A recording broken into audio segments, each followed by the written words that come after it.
Water దొరక్క food దొరక్క చనిపోతున్నారనేటువంటి situation నుంచి వాటర్ తాగిన ఫుడ్ తిన్నా మనుషులు చనిపోతారు అనే సిచ్యువేషన్ దాకా వచ్చిందంటే నిజంగా ఇంతటి గ్రేట్ కంట్రీ అంటే మన కేవలం మన ఇండియాకి సాధ్యం కావచ్చు. పేరుకి దేశంలోనే క్లీనెస్ట్ సిటీ, కానీ ఏం లాభం? కేవలం వాటర్ తాగడం వల్ల 2000 మంది హాస్పిటల్లో ఉన్నారు, అందులో 10 మంది చనిపోయారు. అందులో కేవలం 6 నెలల పాప కూడా ఉంది.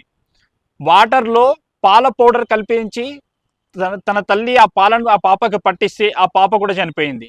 దీనికి బాధ్యులు ఎవరు?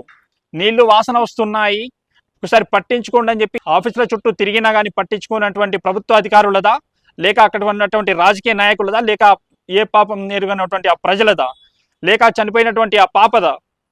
నిజంగా ఇంతటి సిగ్గుచేటు, ఇంతటి అవమానకరమైనటువంటి దౌర్భాగ్య స్థితి ఇంకెక్కడైనా ఉంటుంది అంటే కేవలం అది మన ఇండియాలోనే సాధ్యం కావచ్చు.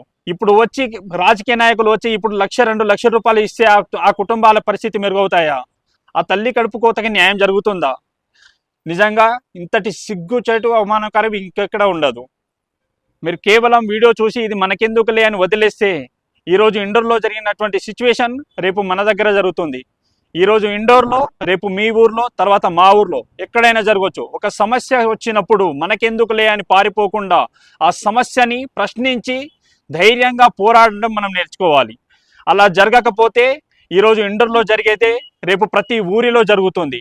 ఈరోజు చూసాం మనం హైదరాబాద్లో కూడా ఫుడ్ తినడం వల్ల ఒక మనిషి చనిపోయాడు అంటే నిజంగా ఇంతటి అవమానకరమైనటువంటి సిచ్యువేషన్ ఇంకెక్కడైనా ఉందా అంటే ఇంతటి దారుణమైన సిచ్యువేషన్కి ఆ 10 మంది చావుకి 2000 మంది బాధకి కారణం ఎవరంటారు? అక్కడ ఉన్నటువంటి ప్రభుత్వ అధికారులదా? అక్కడ ఉన్నటువంటి ప్రభుత్వ అధికారుల నిర్లక్ష్యమా? లేక రాజకీయ నాయకులదా? లేక అక్కడ ఉన్నటువంటి అన్యం పుణ్యం మెరిగినటువంటి ఆ ప్రజలదా? కమెంట్ చేయండి, షేర్ చేయండి.